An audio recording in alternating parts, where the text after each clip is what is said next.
Jumpa lagi bersama Cocok Pedal ya Mok. Kita akan melanjutkan alur cerita dari Liun, yaitu di part ke-7. By the way, kemarin libur karena ada karnaval di desa ya Mok. Langsung saja makan coklat bareng si semut dan cerat-cerit cerut.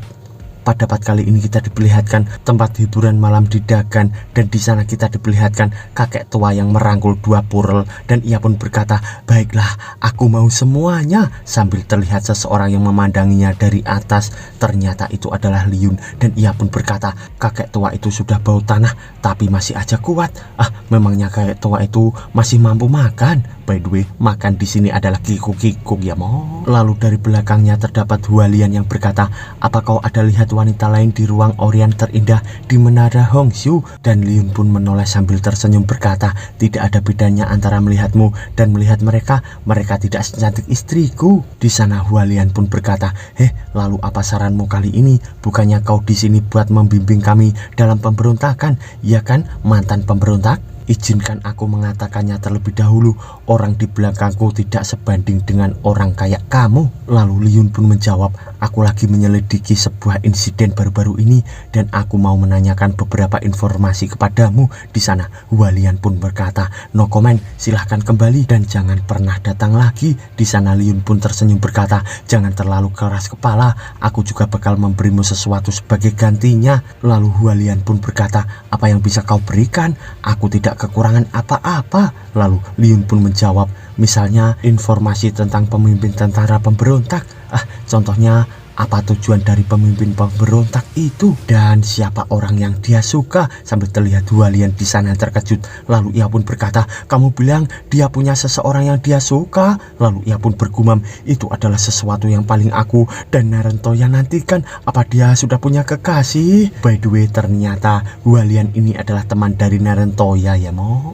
Lalu Liun di sana pun berkata, "Bentar, kau salah fokus ya." Lalu Hualian di sana pun malu-malu menjawab, "Enggak kok, aku kau bilang kalau kau tahu berita tentang orang itu. Apa kau punya bukti?" Di sana Liun pun menjawab, "Bukti? Karena kau menantikannya, maka aku harus mengakuinya. Aku adalah pemimpin pasukan pemberontak. Jadi beritahu aku semua informasi yang kau tahu." Sambil ia tersenyum di sana. Lalu Hualian pun terbengong berkata, "Memangnya kau pantas? Kalau kau adalah pemimpin pasukan pemberontak, aku bakal reinkarnasi jadi babi di kehidupanku sebelumnya." Sambil Liun pun terbengong bergumam juga, "Itu terlalu menyakitkan, tapi itu sangat menghina, dan omong-omong itu memalukan." Dan dia tidak percaya aku membocorkan identitasku. "Masa kamu gak percaya sama aku? Bodoh amat lah, kayaknya itu cuma bisa diakali. Jadi mari kita ubah ke metode lain untuk mendapatkan informasi." Lalu ia pun berkata, "Gadis Hualian, aku tadi cuma menggodamu. Sekarang negosiasi benar-benar dimulai. Aku juga bisa menganggap ini sebagai ancaman." Sambil terlihat tatapan tajam dari Liun itu. Lalu ia pun tersenyum berkata, "Kalau kau tidak memberitahu informasinya,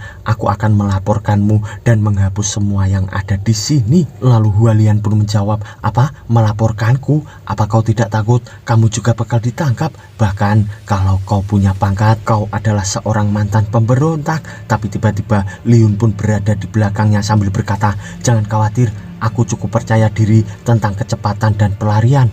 Aku cuma bertanya tentang masa lalu, bukan tentang rencanamu saat ini." Sambil terlihat Hualian di sana yang terkejut. Lalu ia pun berkata, "Lupakan saja, aku harap kau percaya. Tanyakan saja apa itu." Dan ia pun bergumam, "Apa orang-orang yang jago seni bela diri itu suka tiba-tiba muncul di belakang orang lain?" Lalu Liun pun berkata, "Pada awal pemberontakan, para pemberontak dibantu oleh keluarga lokal bernama Li.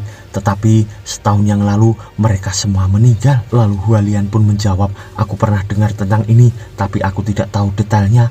Aku cuma tahu kalau seharusnya ada seseorang gadis dari keluarga Li yang selamat dan belum ditemukan. Saat itu kami juga sempat melakukan investigasi singkat, namun tidak menemukan banyak informasi. Penghakiman awal seharusnya tidak berada di bawah pengadilan kekaisaran." Lalu Liun pun bergumam, "Sayangnya aku tadi berharap kau mengatakan itu dilakukan oleh pengadilan kekaisaran. Dengan cara ini aku akan menghemat banyak usaha. Pergi saja ke hadapan kaisar untuk balas dendam." Dari sudut pandang ini, memang lebih besar kemungkinan rekan kerjaku yang melakukannya. Sambil ia merasakan detak jantung dari Hualian, dan ia pun bergumam, detak jantung dan Ki yang stabil ini. Dia tidak seperti berbohong. Dia seharusnya tidak berbohong pada aku kan? Lalu ia pun akan pergi berkata, terima kasih atas jawabanmu. Aku meminta maaf mengganggumu larut malam karena gadis cantik harus tidur lebih awal. Sambil ia melompat dari sana dan melompat lebih jauh lagi. Sambil Hualin pun melihatnya bergumam, orang yang begitu kuat dapat bersembunyi di Kyoto begitu lama, tidak mungkin tidak diketahui. Siapa dia? Kenapa kau tidak nanya sama Narentoya aja? Namun orang yang perilakunya kayak hantu ini dan sifat Kak Narentoya, pasti dia paling memandang rendah orang kayak gini. Kalau kau tidak berani berkomunikasi dengannya, kalian mungkin tidak saling kenal kan? By the way, padahal mereka saling kenal ya Momo.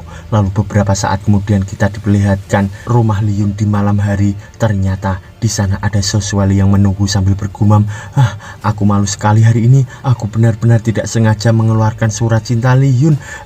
Jelas-jelas aku memisahkan antara urusan keluarga dan urusan negara. Bagaimana bisa aku membuat kesalahan kayak gitu? Dan di sana tiba-tiba Liyun pun mendatanginya sambil berkata, ada apa? Gimana perasaanmu hari ini? Sambil terlihat Soswali di sana yang terkejut. Lalu tiba-tiba Liyun pun membayangkan saat mereka berdua baru menikah. Liyun bergumam, pertama kali dia sangat pemalu. Itu adalah malam pernikahan kita. Lalu di sisi sekarang Soswali pun berkata, tidak apa-apa, kamu tidak perlu khawatir. Lalu Liyun pun tersenyum berkata, kalau aku ada melakukan sesuatu yang membuatmu tidak bahagia, bilang saja, aku berjanji bakal mengubahnya. By the way, itu adalah tip untuk pria. Kalau seseorang gadis bilang tidak apa-apa, itu pasti ada apa-apa ya Momo. Di sana Soswali pun menjawab, itu terlalu berlebihan. Sambil terlihat Liyun di sana terkejut. Lalu ia pun berkata, apa ada sesuatu yang salah dengan apa yang aku lakukan? Sambil ia pun bergumam, seharusnya hari ini dia tidak lagi datang bulan kan? Lalu Soswali pun berkata,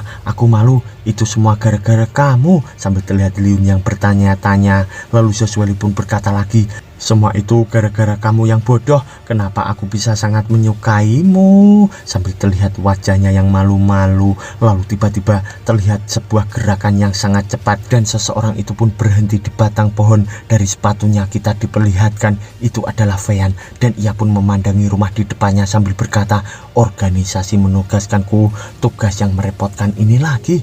Senjata macam apa yang disembunyikan keluarga Guang? Ngomong-ngomong, aku akan membalas budi orang itu. Sambil ia memandangi begitu banyak pengawal dan ia pun bergumam, ada banyak sekali master yang berjaga. Semua orang yang lagi patroli ini lebih kuat dariku. Ini terlalu berbahaya hanya untuk misi seperti ini lagi. Apa benar Kyoto punya kekuatan yang paling tertinggi? Sambil ia melihat ke bawah. Lalu ia pun melompat dari sana menuju ke rumah itu dengan sangat cepat melewati para penjaga, dan ia pun sudah sampai di suatu ruangan sambil bergumam, untungnya aku ini pandai. Tapi kalau ini dipikir-pikir lagi, ini adalah rumah rahasia keluarga Huang. Selama aku menyelesaikan misi ini, aku tidak perlu khawatir tentang hal itu di kehidupan selanjutnya. Ketika waktunya tiba, cowok muda dan tampan macam apa yang bakal datang padaku suatu hari nanti. Sambil ia membayangkan di sana. Lalu ia pun melihat sana sini, memasuki ruangan itu sambil bergumam, ayo kita cari petunjuk di sekitar sini. Dan tiba-tiba ia pun terkejut melihat ke arah sesuatu. Ternyata itu adalah lukisan yang sangat besar di hadapannya. Dan ia pun berkata, apa ini senjatanya? Ini kelihatannya aneh. Sambil ia melihat ke arah buku di depannya, dan ia pun berkata, bukannya buku ini diedarkan sama pemimpin pasukan pemberontak?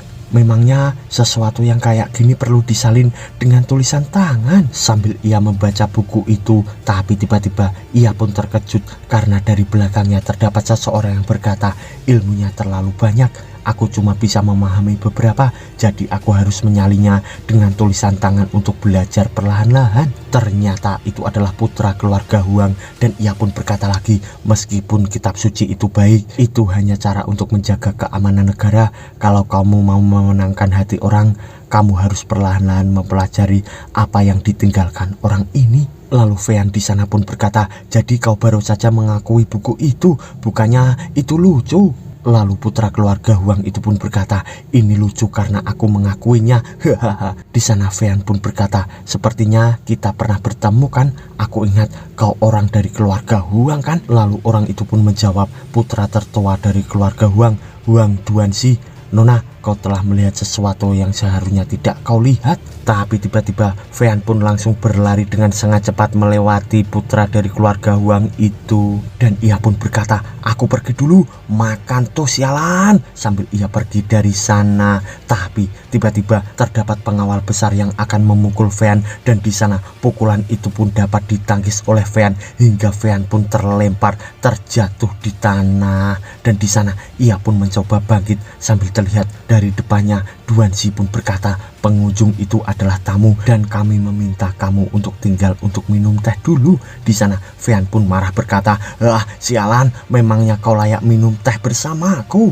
Sambil ia mengeluarkan sebuah pil, dan di sana ia pun bergumam, ini adalah pil yang dikembangkan oleh pemimpin pemberontak. Aku mengandalkanmu kali ini, sambil ia menelan pil itu. Dan tiba-tiba terdapat aura membara dari kaki Fean itu, dan ia pun melompat berkata, kita takkan pernah bertemu lagi, dasar adik-adik bau. Sambil ia pergi meninggalkan mereka semua. Lalu di sisi Huanzi, ia pun berkata, orang yang merangsang Dentian bertahan untuk waktu yang singkat, kejar dia, jangan biarkan dia hidup. Sambil terlihat mereka semua yang mengejar ke arah Fean itu, dan kita diperlihatkan Fean yang begitu cepat melompat sana sini menghindari mereka sambil bergumam, sungguh kelompok monster, mereka pasti bisa mengejarku. Sambil terlihat lagi dari belakang beberapa orang yang mengejar Fean itu, dan tiba-tiba salah satu penjaga pun mengeluarkan senjata rahasianya dan mengarahkannya ke arah Fean hingga membuat bahu dari Fean itu pun tembus dengan serangan itu. Dan di sana Fean pun terjatuh, dan pengawal yang mengejarnya pun berkata, sayang sekali sosok dan penampilannya cukup bagus.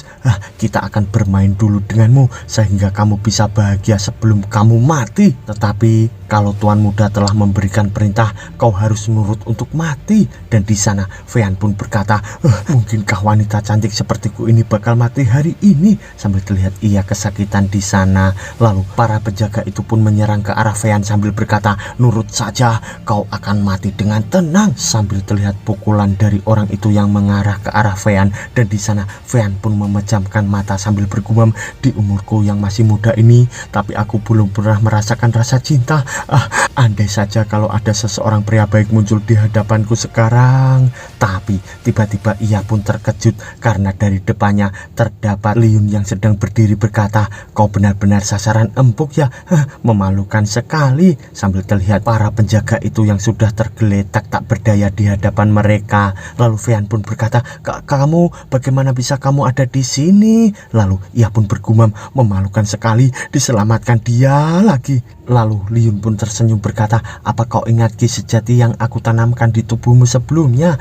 Aku melihat perubahan dan bergegas kemari. Lalu Fean pun terbengung berkata, aku tidak menyangka kau datang ke sini untuk menyelamatkanku. Apa kau tertarik dengan gadis cantik ini? Lalu Liun di sana pun tersenyum berkata, kau terlalu banyak menghayal. Perubahan menyebalkan itu biasanya terjadi ketika kau mau mati. Aku sengaja datang ke sini untuk mengambil mayatmu. Dan Fean di sana pun marah berkata, dasar binatang, tidak bisakah kau ngomong hal-hal baik saat sekarang ini? Lalu Liun pun tersenyum berkata, satu-satunya cara medis yang bisa aku lakukan adalah minum banyak air panas. Kau bisa mencobanya. Jangan bercanda, kau tidak bisa mati untuk saat ini. Tetapi kenapa orang-orang itu mengejarmu? Lalu Fean pun menjawab, ya padahal aku tidak melihat rahasia apapun, tapi mereka semua malah ingin membunuhku. Tapi ia pun terkejut sambil berkata, tunggu, apa mungkin lukisan itu? Karena ada gambar di kamarnya yang menggambarkan senjata.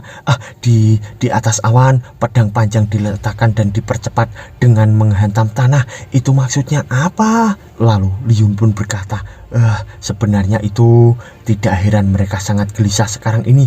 Itu adalah senjata yang mengerikan, senjata yang dihancurkan setelah hanya satu kali digunakan di dunia ini. Justru di bawah bimbingan Kaisar Tua, pembunuh puncak yang diciptakan oleh Dakan disebut segel giok kekaisaran. Sambil ia membayangkan segel giok kekaisaran itu, dan di sana Liun pun berkata lagi, tapi apa yang dilakukan kaisar baru membiarkan orang lain mendapatkan hal semacam ini lagi? Apa mungkin dia jadi gak fokus karena dia punya pacar? Seharusnya dia lebih fokus sama pekerjaannya.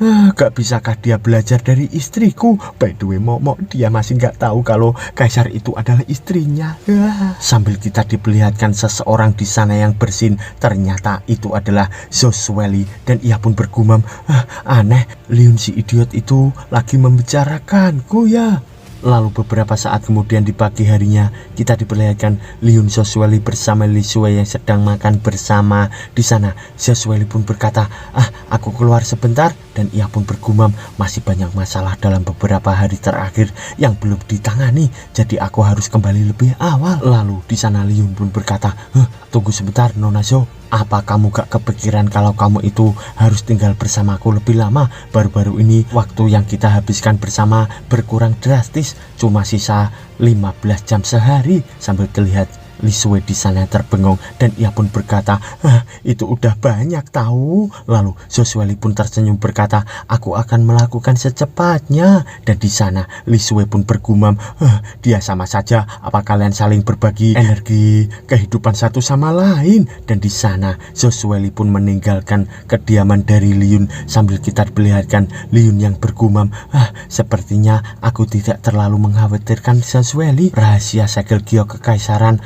masih bisa aku tangani. Meskipun aku tidak khawatir tentang hal ini, tapi kalau aku membiarkan mereka melakukannya, bakal akan merepotkan sih untuk membuat revisi magis secara keseluruhan. Hal ini terlalu kuat, kalau itu menyakiti Zosueli, itu bakal merepotkan, tapi tidak sesederhana itu untuk ditangani, atau biarin pengadilan saja yang menyelesaikannya sendiri. Bagaimanapun aku menyalahkan mereka karena pengawasannya yang buruk. Lalu ia pun berkata, Lisue, siapa yang orang dipercaya kaisar baru? Sambil terlihat Lisue di sana yang terbengong. Lalu ia pun berkata, 2 kali traktir makan ya. Lalu Liun pun berkata, aku pikir tadi aku akan memotong biaya sewamu selama 2 bulan, tapi kau malah minta makan. Lalu Lisue pun berkata, apa sewa? Kalau begitu oke lah. Dan di sana Liun pun berkata, jadi apa kamu tahu sesuatu? Lalu Lisue pun menjawab, bentar, biarkan aku memikirkannya dulu. Kalau tidak salah, orang yang lebih dapat dipercaya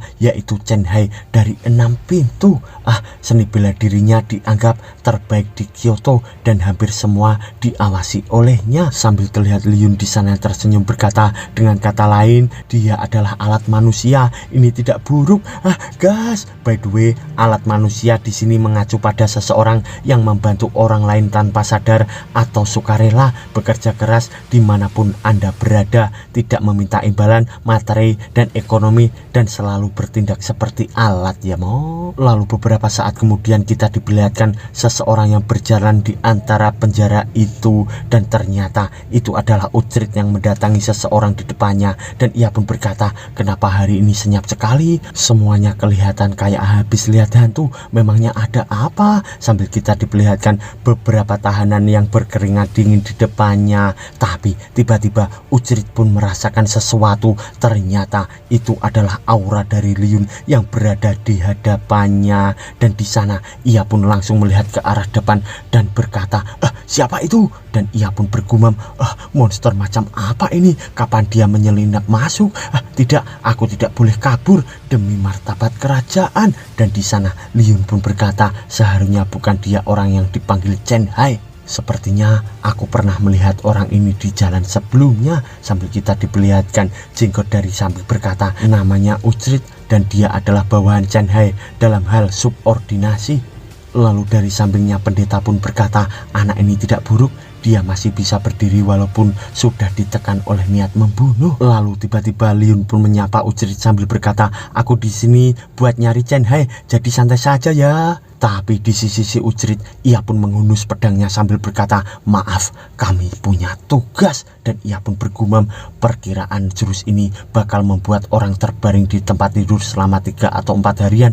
Tapi aku tidak bisa mengendalikan kekuatan penuhnya. Sambil terlihat pedangnya yang berkobar membara, dan ia pun menyerang ke arah Liun sambil berkata, ya matilah kau. Dengan aura membara yang menyerupai naga yang akan melahap Liun di sana. Dan kita diperlihatkan naga itu yang berkobar membara akan memangsa Liun dengan mulutnya yang besar. Tapi tiba-tiba Aura itu pun menghilang seketika di hadapan Liyun. Si Ucrit pun terkejut berkata, apa yang dia lakukan? Lalu Liyun pun tersenyum berkata, pedang ini lumayan, ini bisa setara dengan kekuatan dari latihan seni bela diri setengah tahunku. Sambil terlihat Ucrit di sana terbengong bergumam, apa ini bisa dihitung pujian? Aku berlatih mati-matian setelah 10 tahun, tapi dia cuma bisa setara dengan latihan setengah tahun orang ini. Ini gawat. Tapi tiba-tiba terlihat Chen Hai yang menyerang ke arahnya dengan sangat cepat, dan di sana telapak tangan dari Chen Hai pun akan diarahkan ke kepala Liyun, dan tiba-tiba telapak tangan Liyun pun menangkis serangan dari Chen Hai itu hingga membuat mereka berdua terpental. Lalu di sisi Liyun, ia pun berkata, apa kau pengawal kaisar? Ini sangat kuat, tidak banyak orang yang sekuat kamu. Lalu Chen Hai pun menjawab, dengan kekuatanmu seperti ini, harusnya kau itu pemimpin pasukan pemberontak. Apa niatmu datang kemari? Lalu Liyun pun menjawab, niat apaan? Aku ini warga negara yang baik. Aku di sini cuma buat melapor ke pejabat. Sambil terlihat Chen Hai di sana marah berkata, baik dengkulmu, telapak tanganku sampai mau berdarah ini. Lalu Liyun pun berkata, terserah kau mau percaya atau tidak. Pas aku berjalan larut malam 2 hari yang lalu, aku tidak sengaja menyelamatkan seseorang dari keluarga Huang. Aku tidak sengaja menemukan hal aneh yang disebut segel giok kekaisaran. Kau pasti pernah mendengarnya, bukan? Sambil terlihat Chen Hai di sana yang terkejut, dan ia pun berkata, apa? Segel giok kekaisaran? Apa kau di sini untuk memberitahuku tentang ini karena kau ingin meminjam kekuatan kami untuk melindungi keluargamu? Dan ia pun bergumam, orang ini dia tidak mengurusnya sendiri. Jelas-jelas dia ingin pengadilan yang turun tangan menyelesaikan masalah ini. Ini terlalu terbuka. Sambil terlihat Liyun yang memalingkan tubuhnya, dan ia pun berkata, kalau warganya mendapat masalah, itu wajar bagi mereka untuk menyerahkan masalah kepada kalian kan?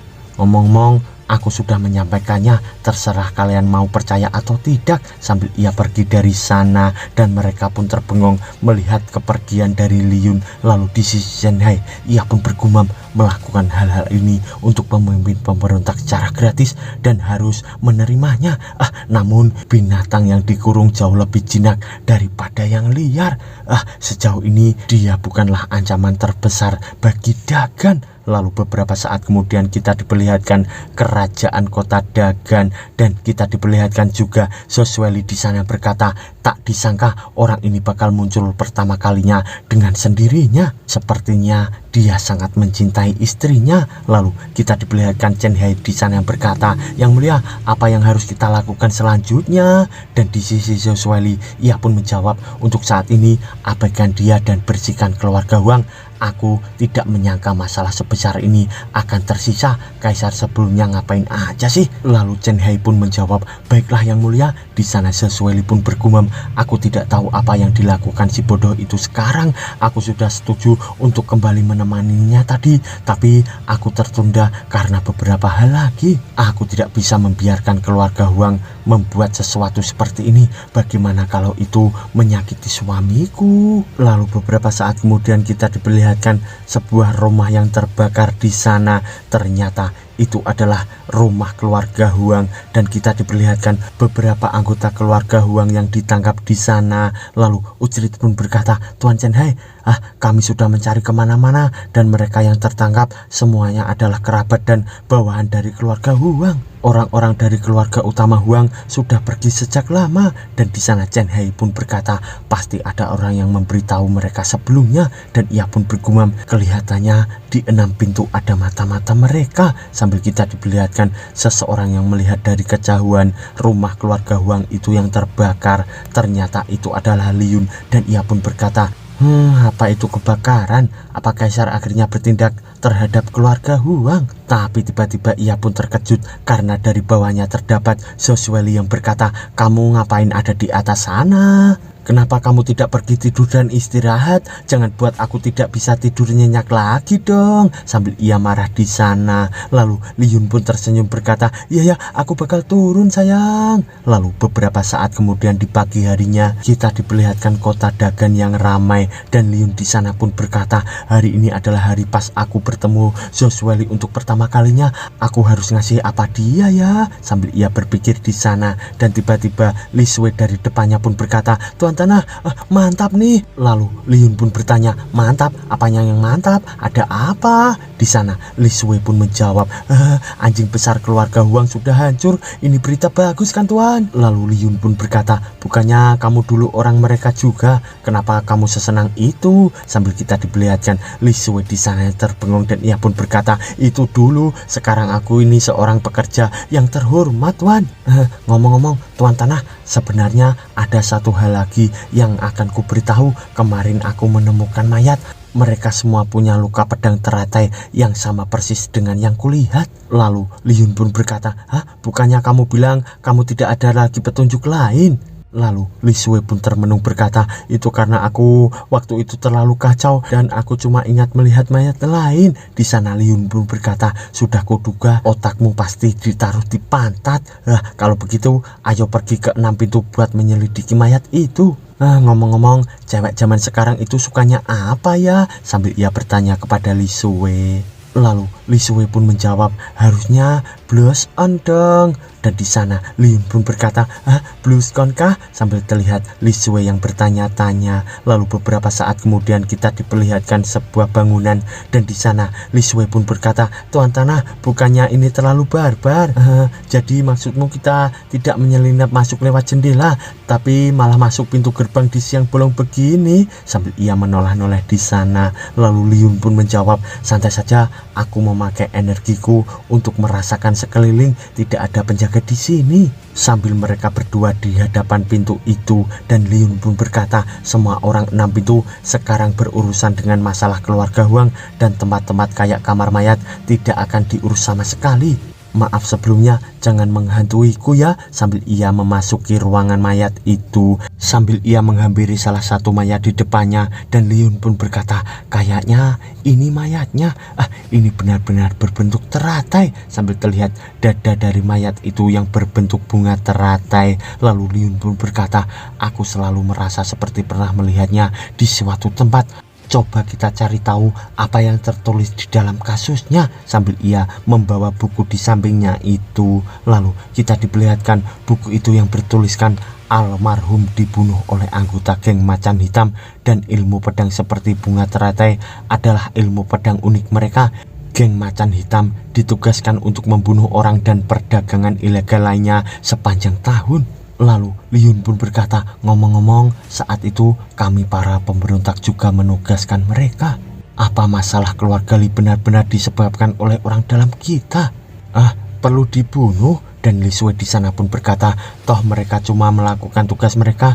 Mereka semua adalah orang-orang yang sedang mencari nafkah. Jadi biarkan saja mereka. Lalu Liyun pun berkata, kamu baik sekali Li Shui. Dan Li Shui pun menjawab, bukan begitu. Lalu beberapa saat kemudian kita diperlihatkan suatu kuil yang terbengkalai dan beberapa orang yang sedang berada di sana. Lalu tiba-tiba Liyun pun datang sambil berkata, kalian pasti orang dari geng macam hitam kan? Sambil mereka semua pun terkejut melihat ke belakang, dan salah seseorang di sana pun berkata, siapa kau? Dan terlihat seseorang gundul yang mendatangi Liyun di sana sambil berkata, nak, ini bukanlah tempat yang seharusnya kau datangi. Kalau kau tidak mau mati, pergi dari sini. Tapi tiba-tiba Liyun pun menyentil sebuah batu dari tangannya itu, dan di sana si gundul pun terkejut, dan ternyata batu itu pun mengenai kepala dari si gundul hingga mengeluarkan darah banyak di sana. Dan mereka semua pun terkejut sambil terlihat Liyun yang memainkan batu itu sambil berkata, aku datang ke sini untuk membuat kalian semua bereinkarnasi menjadi orang baik di kehidupan selanjutnya. Dan tiba-tiba mereka pun menyerang ke arah Liyun sambil berkata, bocah, kupikir kau tidak sayang nyawamu lagi ya, mati kau. Sambil mereka semua pun menyerang ke arah Liyun, dan Liyun di sana pun hanya tersenyum berkata, bodoh. dan mereka semua tiba-tiba ketakutan dan seseorang pun berkata, Master, maafkan saya, si kecil ini buta, tolong lepaskan saya akan memberikan apapun yang Anda mau. Sambil kita diperlihatkan mereka semua yang terkapar di sekeliling Liyun itu. Lalu Liyun pun berkata, apa kau ketua dari geng macan hitam? Apa kau ingat apa yang terjadi pada keluarga Li? Siapa yang menugaskanmu untuk melakukannya? Di sana orang itu pun ketakutan berkata, Master, saya benar-benar tidak tahu apa-apa. Profesi kami hanya bertanggung jawab untuk pekerjaan dan tidak pernah meminta informasi atau identitas dari pembeli. Aku cuma ingat kalau pria itu buta dengan bekas luka di mata.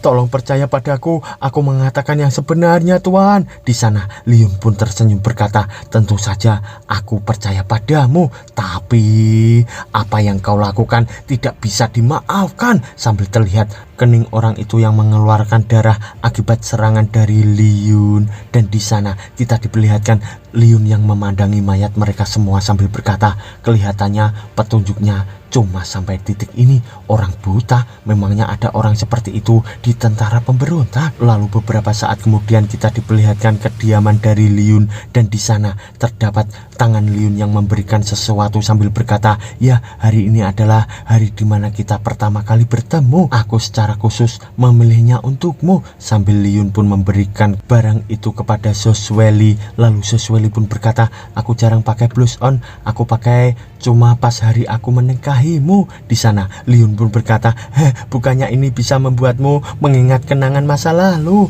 Dan Soswelly pun berkata, aku tidak suka mengingat masa lalu. Dan di sana Liyun pun tersenyum berkata lagi, bagiku itu kenangan terindahku, tapi aku sering mengingatnya kembali. Bagaimana kamu bisa melupakannya? Gini aja, aku bakal menggosokkan blush onnya biar kamu mengingatnya. Lalu Soswelly pun malu-malu berkata, bodoh, serah kamu deh, tapi kamu harus tahu bagian mana yang harus digosok. Dan di sana Liyun pun berkata, kenangan indah bukan cuma ada di masa lalu, kenangan terindahku adalah saat ini. Sambil ia memegang wajah dari Soswelly itu. Lalu beberapa saat kemudian di pagi harinya kita diperlihatkan istana dari Soswelly. Soswelly pun memegang buku. Chen He di depannya pun berkata, yang mulia, barang-barang yang tersisa di rumah keluarga Huang sudah dicatat.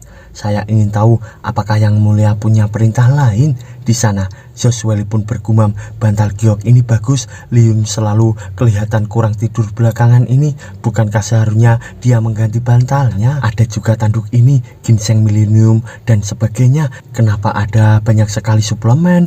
Orang-orang di keluarga Huang lemah sekali ya tubuhnya. Lalu ia pun berkata, aku punya tugas untuk kamu selesaikan. Sambil terlihat Chen He yang terbengung bertanya-tanya. Soswelly pun bergumam, akan kubuat si bodoh itu merasa nyaman. Lalu beberapa saat kemudian di siang harinya kita diperlihatkan kediaman dari Liyun, dan di sana Liyun pun ngos-ngosan sambil membawa palu. Ternyata ia pun membuat ayunan yang sangat cantik sambil berkata, akhirnya selesai juga. Apa kamu mau coba duduk di sini bareng-bareng? Sambil ia berbicara kepada Soswelly yang duduk di depannya.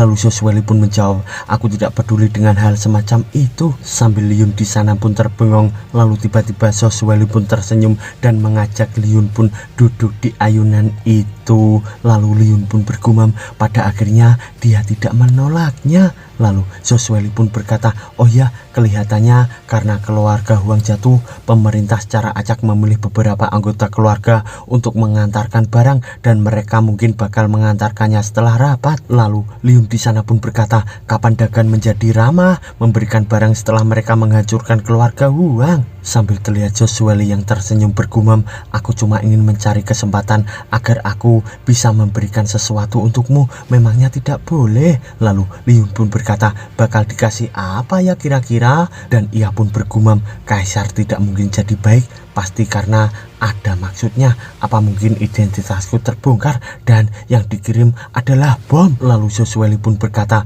seingatku kalau gak salah ginseng tanduk dan barang lainnya. Sambil terlihat Liyun yang terkejut dan berkata, banyak sekali barang bagusnya, kamu yakin mereka tidak berbohong? Dan di sana Soswelly pun menjawab, mana mungkin, aku tidak pernah berbohong sama orang lain. Orang lain seharusnya tidak mungkin menipuku juga kan? Lalu Soswelly pun bergumam, masa iya aku membohongi diriku sendiri? Dan di sana ia pun berkata, kamu aja tersipu sama aku dan menikahiku, memangnya ada yang bisa menipuku? Di sana Liun pun berkata, aku pikir aku sangat beruntung. Dan Joshua pun menjawab, ya kamu sangat beruntung suamiku. Dan tiba-tiba dari sana terdapat pintunya yang diketok. Lalu Liun pun memandangi pintu itu sambil berkata, baru aja diomongin, kurirnya sudah sampai aja. Sambil kita diperlihatkan beberapa kotakan yang menumpuk di sana, dan Liun pun bergumam, kok rata-rata isinya ginseng semua? Sambil terlihat Joshua yang tersenyum. Lalu petugas di sana pun berkata,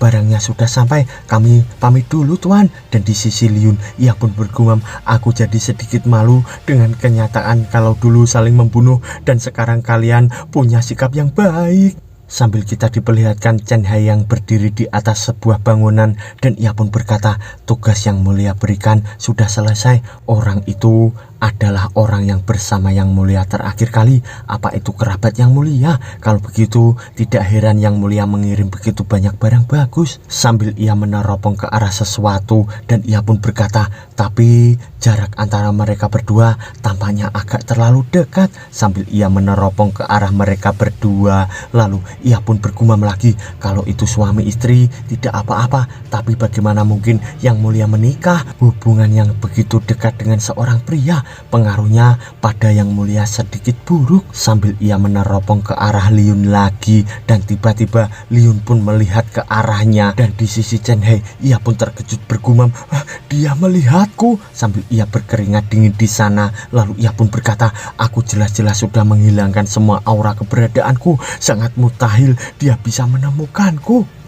Apa cuma kebetulan? Jelas-jelas dia cuma orang biasa kan? Sambil ia berdiri di atas bangunan itu, lalu di sisi Liun ia pun berpikir, kenapa Chen Hai memata-mataiku? Dia ngasih hadiah pasti karena ada sesuatu. Apa mungkin identitasku terbongkar ya? Sambil terlihat Joshua dari belakang yang bertanya-tanya. Lalu Liun pun bergumam lagi, atau karena dia sudah tahu, dia memutuskan memberikanku hadiah agar aku senang. Lalu kita diperlihatkan di tempat lainnya di waktu yang sama, sebuah tenda dan kereta yang berhenti di depan tenda itu. Saihan bersama Narentoya, dan di sana Saihan pun berkata, keluarga Wang sudah hancur.